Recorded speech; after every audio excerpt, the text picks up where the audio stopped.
Welcome to వి3 news లక్ష్యం సమాజహితం. నేను Emilia. బులెటిన్ల ముందుగా హెడ్లైన్స్ చూద్దాం. విషమంగా భారత్ చైనాల సరిహద్దు సమస్య, పరిష్కారానికి సాయం చేస్తానని ప్రకటించిన అమెరికా అధ్యక్షుడు డొనాల్డ్ ట్రంప్.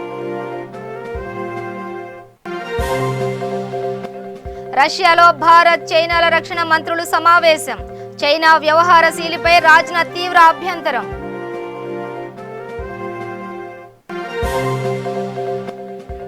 ఢిల్లీలో కోవిడ్ పూర్తిగా అదుపులోనే ఉంది, ముఖ్యమంత్రి అరవింద్ కేజ్రీవాల్ స్పష్టం.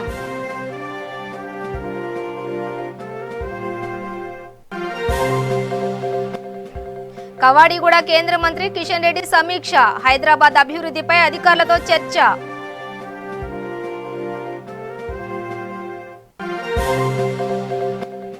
రైతుల పాలిట ప్రభుత్వ నిర్ణయాలు గుదిబండగా మారాయి, టీడీపీ అధినేత మాజీ ముఖ్యమంత్రి చంద్రబాబు నాయుడు విమర్శ.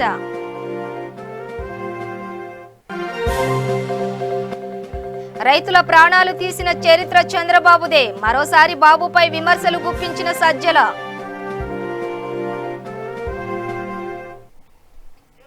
ఇక డీటెయిల్స్ చూస్తే భారత్ చైనా దేశాల మధ్య సరిహద్దు సమస్య తీవ్రంగా ఉందని, పరిస్థితులు విషమంగా ఉన్నాయని అమెరికా అధ్యక్షుడు డొనాల్డ్ ట్రంప్ వ్యాఖ్యానించారు. ఈ సమస్యను పరిష్కరించేందుకు సాయం అడిగితే చేయడానికి తాము సిద్ధంగా ఉన్నామని ఆయన చెప్పారు. ఆ దేశాలు అంగీకరిస్తే ఈ సమస్య పరిష్కారంలో పాలు పంచుకుని సాయం చేస్తామని ప్రకటించారు. భారత్ చైనా సరిహద్దు సమస్య విషయంలో సాయం చేయడానికి సిద్ధంగా ఉన్నామని, సమస్య పరిష్కారం కోసం పనిచేయడానికి ఖచ్చితంగా ఇష్టపడతామని ట్రంప్ పేర్కొన్నారు. భారత్పై చైనా బలప్రయోగం చేస్తుందా అన్న ప్రశ్నకు కూడా ట్రంప్ బదులిచ్చారు. అలా జరగకూడదనే భావిస్తున్నానని, కానీ చైనా అదే మార్గంలో వెళ్లే సూచనలు కనిపిస్తున్నాయని తెలిపారు.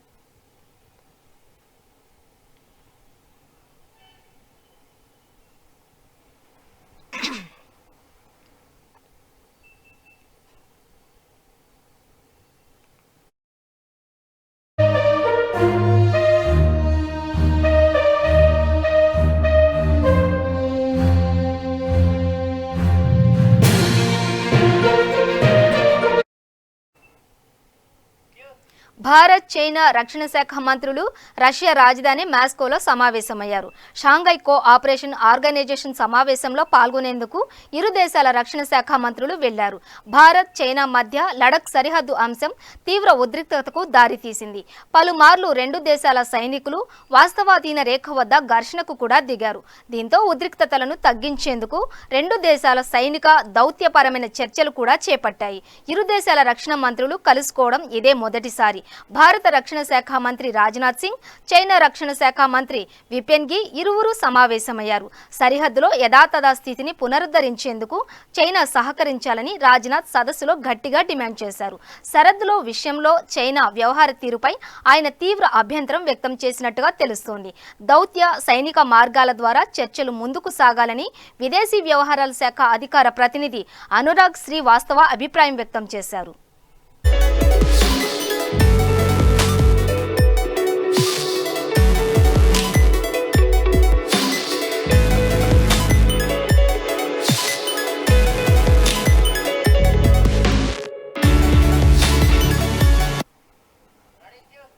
ఢిల్లీలో కోవిడ్ పూర్తిగా అదుపులోనే ఉందని, భయపడాల్సిన అవసరం లేదని ముఖ్యమంత్రి అరవింద్ కేజ్రీవాల్ స్పష్టం చేశారు.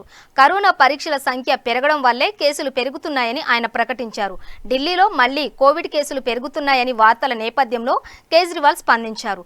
ఢిల్లీలో కోవిడ్ పరిస్థితి పూర్తిగా అదుపులోనే ఉందని ధీమా ఇస్తున్నాను, భయపడాల్సిన అవసరం లేదు. కరోనా పరీక్షలు రెట్టింపు అయ్యాయి కాబట్టే సంఖ్య ఎక్కువగా వస్తోంది అని కేజ్రీవాల్ ప్రకటించారు.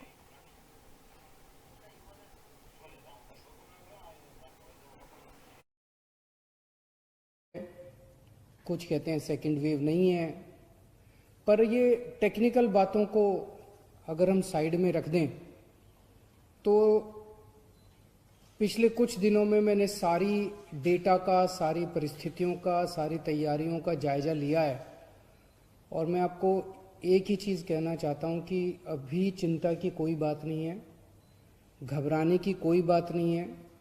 स्थिति पूरी तरह से नियंत्रण में है और मैं पिछले 4-5 महीने में जब से कोरोना की महामारी फैली है, मैं समय समय पे आपके सामने आके सारी स्थिति पूरी सच्चाई के साथ आपके सामने रखता हूँ जून के महीने में जब स्थिति थोड़ी खराब हुई थी, हमने ही आपके सामने आके कहा था कि स्थिति थोड़ी खराब हो रही है, 31 जुलाई तक केसेस ज़्यादा हो सकते हैं, इसीलिए अब हम सब लोगों को कमर कसने की ज़रूरत है।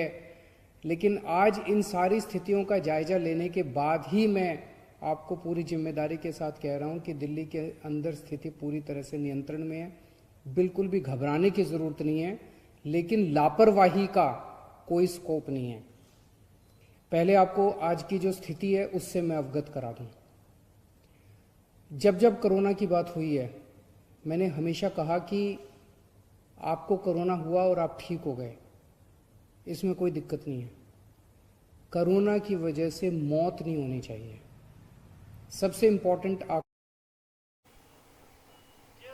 హైదరాబాద్ కవాడిగూడ సిజిఎస్ టవర్స్ లో కేంద్ర మంత్రి కిషన్ రెడ్డి హైదరాబాద్ అభివృద్ధిపై పలువురు ఉన్నత అధికారులతో సమీక్షా సమావేశం నిర్వహించారు. ఈ సమావేశంలో హైదరాబాద్ జిల్లా కలెక్టర్, జీహెచ్ఎంసీ కమిషనర్, జిల్లా స్థాయి బ్యాంకర్స్ తదితరులు పాల్గొన్నారు. వారితో పాటు ఎమ్మెల్సీ రామచంద్రరావు, ముషీరాబాద్ మాజీ ఎమ్మెల్యే లక్ష్మణ్ ఈ సమావేశానికి హాజరయ్యారు.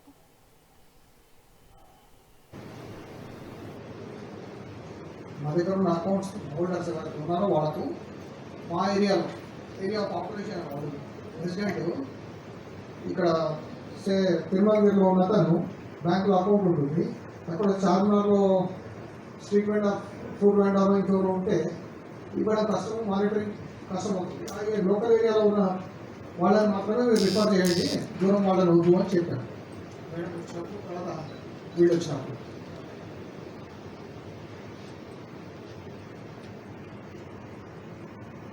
Cumulatively, we have uploaded in total 1036. There is a gap of 498, which we are getting the landlord data and we will ensure updation in the portal. And on an average, daily we are rounding 70 to 100 loans in the our period. This is the portal, because in the portal the new password and ID they are accessing is issue. But we are addressing the things through our technical team. Very few branches are facing these issues. Sir, we will address it and we will ensure that we will definitely. వ్యవసాయ విద్యుత్కు నగదు బదిలీ పథకం అంటూ వైకాపా ప్రభుత్వం మోటార్లకు మీటర్లు బిగించడాన్ని రైతులందరూ వ్యతిరేకిస్తున్నారని, ప్రభుత్వం మాత్రం అప్పు తెచ్చుకోవడమే తమకు ముఖ్యమంటూ ముందుకు పోతోందని టీడీపీ అధినేత మాజీ ముఖ్యమంత్రి చంద్రబాబు నాయుడు తీవ్ర స్థాయిలో విరుచుకుపడ్డారు. వైకాపా ప్రభుత్వం నయవంచన రోజుకొకటి బయటపడుతోందని అన్నారు. రైతుల పాలిట ప్రభుత్వ నిర్ణయాలు గుదిబండగా మారాయని ఆయన మండిపడ్డారు. నగదు బదిలీ కాదు, వారి మెడకు కట్టే ఉరితాళ్లు అని వ్యాఖ్యానించారు. ఉచిత విద్యుత్తును రైతులు పోరాడి సాధించుకున్న హక్కు అని తెలిపారు. వ్యవసాయానికి మీటర్లు బిగించి రైతుల ప్రాణాలు తీయటమే అని అన్నారు. తక్షణమే జీవో నెంబర్ 22ను ఉపసంహరించుకుని ఉచిత విద్యుత్తును యథాతథంగా పునరుద్ధరించాలని చంద్రబాబు డిమాండ్ చేశారు.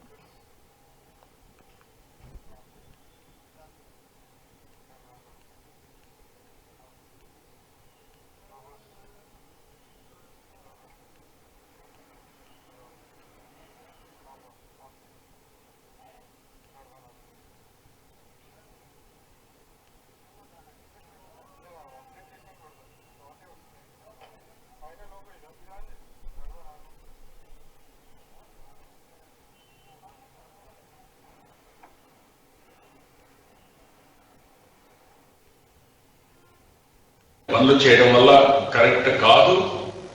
0.25% డబ్బుల కోసం 18 లక్షల రైతులకి ఈరోజు మీరు ద్రోహం చేస్తారా?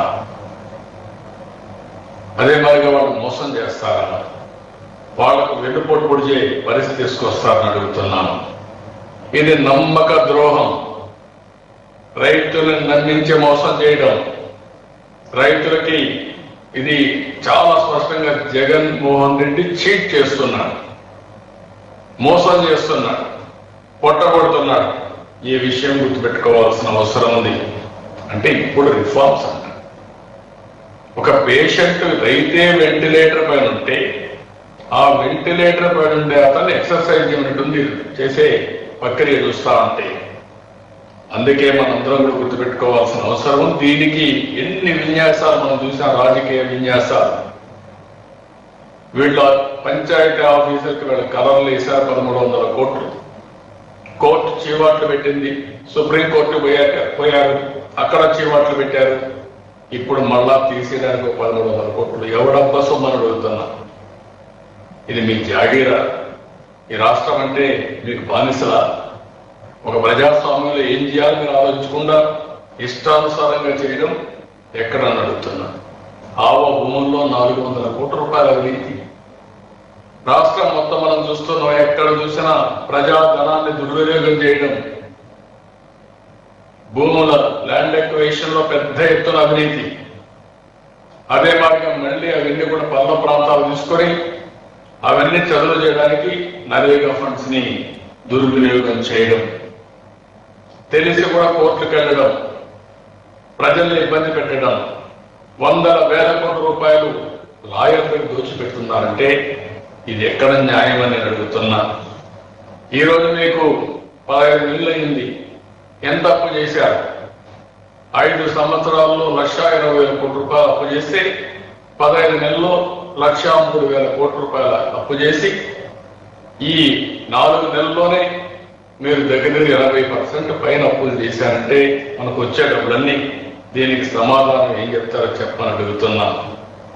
ఇంకొక పక్క మాట్లాడితే బకాయి. నేను అడుగుతున్నా, ఈ రాష్ట్ర విభజన జరిగిన సమయంలో 16,000 కోట్ల రూపాయల లోటు బడ్జెట్తో ప్రారంభమై ఒక డిస్కామ్ బకాయిలు 17,200. ఏపీ ప్రభుత్వం ప్రస్తుతం లోటు బడ్జెట్లో ఉంది. 1వ తారీఖు వచ్చిందంటే జీతాలు, పెన్షన్లు ఇవ్వడానికి కూడా వెతుక్కోవాల్సిన పరిస్థితి ఏర్పడింది. దీంతో ఆదాయాన్ని పెంచుకునే దిశగా ఏపీ సర్కార్ కసరత్తు మొదలుపెట్టింది.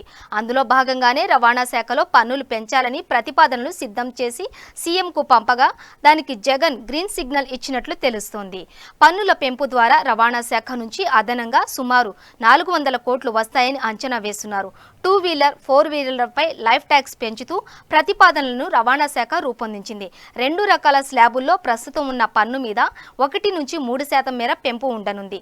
ప్రస్తుతం 9 నుంచి 12% ఉన్న 2 వీలర్ 4 వీలర్ లైఫ్ ట్యాక్స్ ని కొంతమేర పెంచనున్నారు.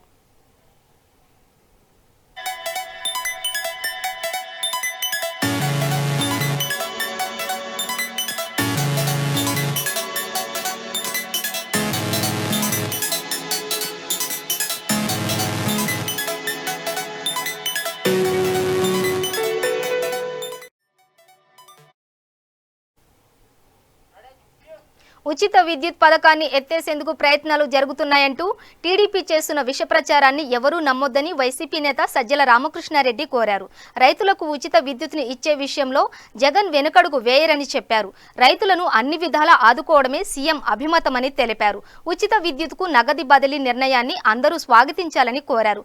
వాస్తవానికి ఉచిత విద్యుత్ అనేది ఎవరో పోరాడి సాధించుకున్నది కాదని, దివంగత వైఎస్ తీసుకొచ్చిన పథకమని చెప్పారు. పెరిగిన కరెంటు ఛార్జీలపై నిరసన చేస్తున్న వారి ప్రాణాలు తీసిన చరిత్ర చంద్రబాబుదని అన్నారు.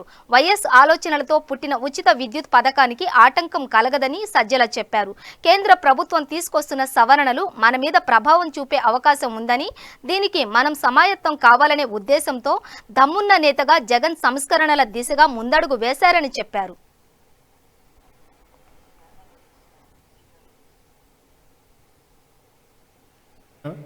నాణ్యమైన గ్యారంటీ టైంతో కూడా ఉండి విద్యుత్తు సరఫరా ఉచితంగా చేసే దిశగా మొన్న విడుదలైన ఉత్తర్వుల మీద, జీవో మీద తెలుగుదేశం పార్టీ అలాగే కొంత ఆర్కెస్ట్రా పార్టీలు, అలాగే నిజంగా వీళ్ళు క్రియేట్ చేసిన అపోహలు, అనుమానాలను చూసి కొంతమంది అనుమానాలు కూడా, సందేహాలు వ్యక్తం చేయడం, ఇది అందరూ గమనిస్తూనే ఉంటారు.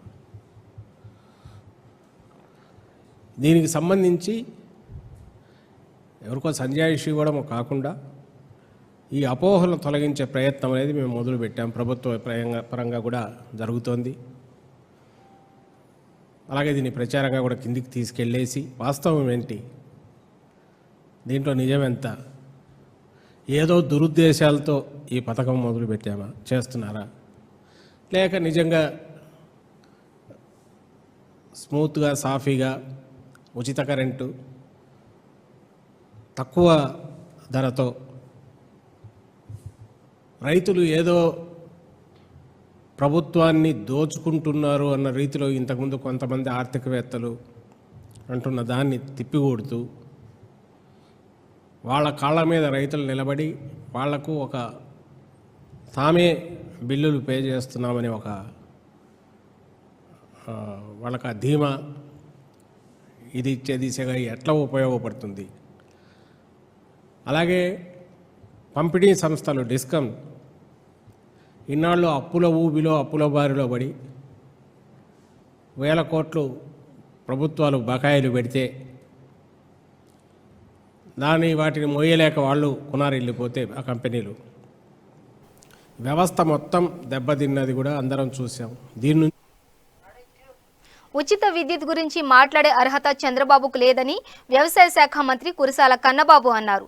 తాడేపల్లిలో నిర్వహించిన సమావేశంలో ఆయన మాట్లాడుతూ కరెంటు ఛార్జీలు తగ్గించమంటే కాల్పులు జరిపించిన చరిత్ర చంద్రబాబుదని, ఆయన అబద్ధాలకు అంతే లేకుండా పోయిందని ధ్వజమెత్తారు. ఉచిత విద్యుత్ ఇస్తామని ఆనాడు రాజశేఖర్ రెడ్డి అంటే కరెంటు తీగల మీద బట్టలు ఆరేసుకోవాలని అవహేళనగా మాట్లాడిన చరిత్ర చంద్రబాబుది కాదా అని నిలదీశారు. రైతులు ఆత్మహత్యల్లో ఆంధ్రప్రదేశ్ రాష్ట్రం 2వ స్థానంలో ఉందన్నది అబద్ధమని తెలిపారు. ఉచిత విద్యుత్పై అసత్య ప్రచారాలు చేస్తే సహించేది లేదని, టీడీపీ నేతలతో బహిరంగ చర్చకు తాము సిద్ధమని కన్నబాబు సవాల్ విసిరారు.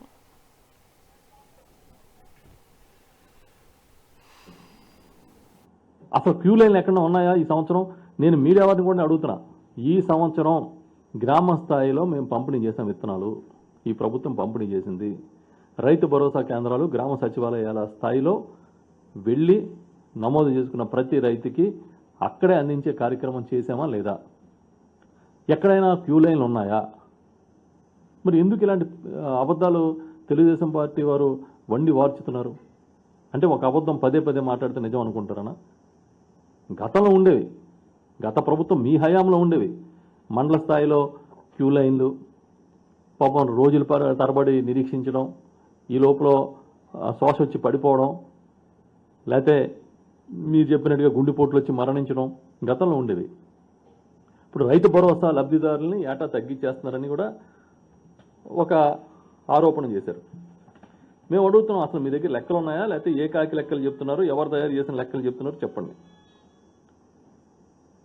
మొదటి సంవత్సరం 46,69,000 మంది రైతు కుటుంబాలకి ఈ ప్రభుత్వం రైతు భరోసా, వైఎస్ఆర్ రైతు భరోసా, పిఎం కిసాన్ పథకం కింద సహాయం అందించింది.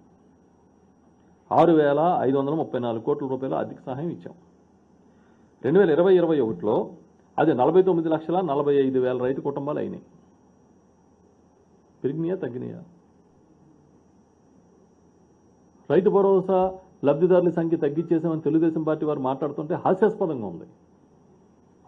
ప్రతి గ్రామ సచివాలయంలోని లబ్ధిదారుల లిస్టులు ఉన్నాయి, మీరు వెళ్ళొచ్చు చూసుకోండి. మీరు అడిగితే ఏ అధికారి ఏ కార్యాలయంలో సరే మీకు లిస్టులు ఇవ్వడానికి సిద్ధంగా ఉన్నాం. ఎవరి సిఫార్సులు కాదు ఇది. రైతు అయి ఉండి సాగు చేస్తూ ఉంటే వారందరికీ కూడా పెట్టుబడి సాయం ఇచ్చాం. వాస్తవాలు ఇదైతే అబద్ధాలు మాట్లాడుతూ ఉన్నారు. 0 వడ్డీ బకాయిలు ఉండిపోయినాయి, 0 వడ్డీ ఇస్తానన్నది జగన్మోహన్ రెడ్డి గారు ఇవ్వలేదని మాట్లాడుతున్నారు. ఆంధ్రప్రదేశ్లో సచివాలయ రాత పరీక్షకు ప్రభుత్వం చర్యలు తీసుకుంటోంది. పశ్చిమ గోదావరి జిల్లా ఏలూరులో సచివాలయ రాత పరీక్షకు పకడ్బందీ ఏర్పాట్లు చేస్తున్నారు అధికారులు. కాగా ఏర్పాట్లను జిల్లా కలెక్టర్ రేవు ముత్యాలరాజు పరిశీలించారు. సచివాలయాల ఖాళీల భర్తీ కోసం ఈ నెల 20 నుంచి ప్రారంభమయ్యే రాత పరీక్ష నిర్వహించనున్న పరీక్షా కేంద్రాలను పరిశీలించారు. అభ్యర్థులు ఇబ్బంది పడకుండా చూడాలని అధికారులకు సూచించారు.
రాజేంద్రనగర్ మండల పరిధిలోని మైలార్దేవపల్లి డివిజన్ కాటేడాన్ పారిశ్రామిక వాడలో అగ్ని ప్రమాదం సంభవించింది. షార్ట్ సర్క్యూట్ కారణంగా బ్యాటరీ వేస్టేజ్ కంపెనీలో అగ్ని ప్రమాదం చోటు చేసుకుంది. పెద్ద ఎత్తున మంటలు చెలరేగడంతో స్థానికుల భయాందోళన చెందారు. సమాచారం అందుకున్న పోలీసులు, ఫైర్ సిబ్బంది సంఘటన స్థలానికి చేరుకుని మంటలను ఆర్పివేశారు.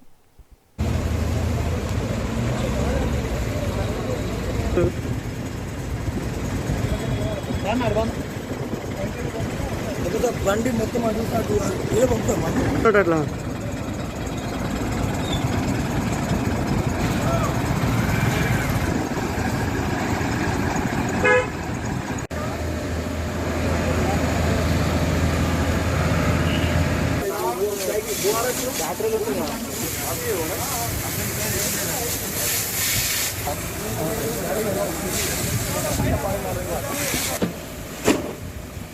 सीधे बुलाना पड़ेगा, अभी तो मेरे को भी नहीं मालूम। हमारे को पूछ रहे, हमने क्या दिया?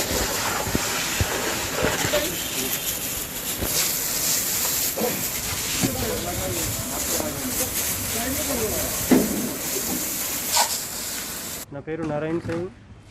మైలార్దేపల్లి పోలీస్ స్టేషన్లో ఎస్ఐగా గత 3 నెలల నుంచి విధులు నిర్వహిస్తున్నాను.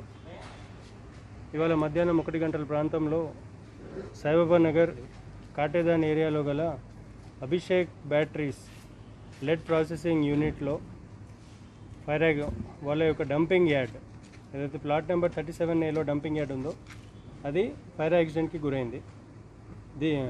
ఫైర్ బ్రిగేడ్ వచ్చి ఈ ఫైర్ యాక్సిడెంట్ని కంట్రోల్ చేయడం జరిగింది.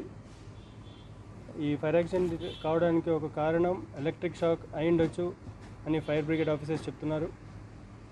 తదుపరి చర్య కొరకు యాక్షన్ ఇదే కంపెనీ అవుతుంది. పక్కన లెడ్ ప్రాసెసింగ్ యూనిట్ ఉంది. వేస్ట్ మెటీరియల్ బ్యాటరీస్ మొత్తం ప్రాసెస్ చేసిన మొత్తం దీంట్లో లోడ్ చేసి పెడుతుంటారు. ఈ కోవిడ్ కారణంగా ఇక్కడ నుంచి ట్రాన్స్పోర్టేషన్ అనేది జరగలేదు, కానీ డంపింగ్ యార్డ్ మాత్రం ఇదే. దీని పర్మిషన్ ఉందా సార్? ఇల్లీగల్ అయితే వాళ్ళకి డాక్యుమెంట్ తీసుకుంటామని చెప్పాం, ఇంకేం తెలియదు. అంటే it prevails during investigation. Owner పేరు ఎంత సార్? అభిషేక్ బిర్లా. సార్ అభిషేక్ బిర్లా పేరు Abhishek Birla. Scrap battery business, waste material business processing చేస్తుంటారు.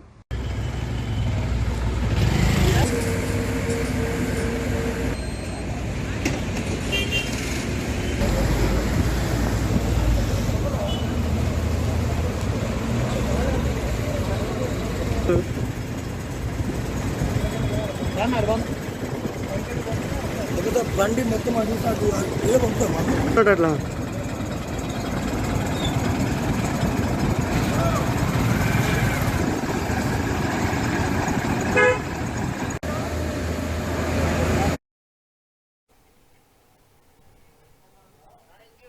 కృష్ణా జిల్లాలోని మచిలీపట్నంలో 4 రోజుల క్రితం అదృశ్యమైన పద్మ మృతదేహం హైదరాబాద్ నార్కెట్పల్లి వద్ద లభ్యమైంది.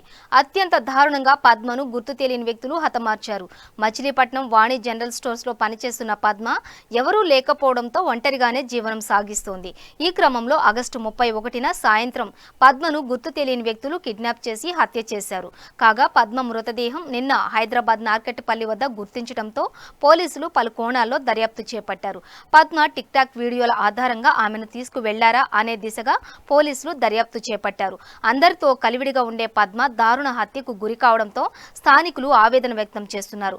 ఒంటరి మహిళను కేవలం నగలు, డబ్బు కోసమే హతమార్చారని స్థానిక మహిళలు ఆరోపిస్తున్నారు. 4 గంటలు జరిగింది. సారం 4ంటికి వెళ్ళిన మనిషి మళ్ళీ ఇంత మటుకు మాకు తిరిగి రాలేదు. ఏం జరిగింది? అక్కడ ఎవరో కిడ్నాప్ చేశారు. చేస్తున్నారు. ఈ ఊరు నుంచి దాటించి వేరే ఊర్లోకి తీసుకెళ్ళి చంపేసి కాల్చి అట్లా బాడీని పంపించారు. శమ్మయ్య మరి నార్కట్పల్లి దగ్గర నల్గొండ జిల్లా సమీపంలో ఆవిడ మరి పెట్రోల్ పోసి తగలబెట్టడం జరిగింది. మన సిఐ గారు, ఎస్ఐ గారు, డిఎస్పి గారు మరి అతి కొద్ది రోజుల్లోనే మరి ఈ కేసుని మరి పూర్వపాలని తెలుసుకొని నిన్న సాయంత్రం 2:30-3 డిఎస్పీ గారు, సిఐ గారు, ఎస్ఐ గారు, వాళ్ళ స్టాఫు, ఇక్కడి నుంచి చనిపోయినటువంటి పద్మ బంధువులు మేము అందరం కలిసి నిన్న ఆ శవాన్ని తీసుకొని ఈరోజు ఉదయం 6:30-7 తీసుకొస్తాం జరిగింది. మరి అలాంటి మంచి వ్యక్తికి ఇలాంటి దారుణమైనటువంటి సంఘటన జరిగింది. మరి ప్రభుత్వ వారు కానీ, అధికారులు కానీ, అనాధికారులు కానీ ఎంతో మరి శ్రమించి నిందితుల్ని అరెస్ట్ చేశారు. వారికి సరైనటువంటి శిక్ష పడవలసిందిగా మరి నేను ఒక గ్రామ పెద్దగాను, ఈ 22వ వార్డు మాజీ కౌన్సిలర్గాను, పత్రికా సమూహంకు, అధికారులకి, ప్రజలందరికీ కూడా నేను విన్నవించుకుంటూ మరి ఈ విషయాన్ని మీ అందరికి తెలియజేస్తున్నాను. బులెటిన్ ముగించే ముందు హెడ్లైన్స్ మరోసారి. విషమంగా భారత్ చైనాల సరిహద్దు సమస్య, పరిష్కారానికి సాయం చేస్తానని ప్రకటించిన అమెరికా అధ్యక్షుడు డొనాల్డ్ ట్రంప్. రష్యాలో భారత్ చైనాల రక్షణ మంత్రుల సమావేశం, చైనా వ్యవహార శైలిపై రాజ్నాథ్ తీవ్ర అభ్యంతరం.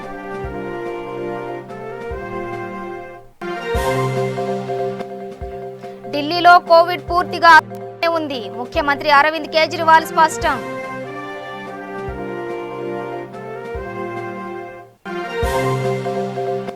కవాడిగూడ కేంద్ర మంత్రి కిషన్ రెడ్డి సమీక్ష, హైదరాబాద్ అభివృద్ధిపై అధికారులతో చర్చ.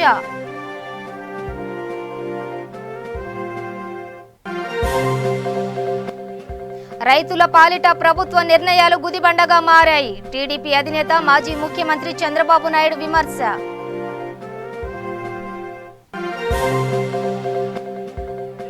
రైతుల ప్రాణాలు తీసిన చరిత్ర చంద్రబాబుదే, మరోసారి బాబుపై విమర్శలు గుప్పించిన సజ్జల.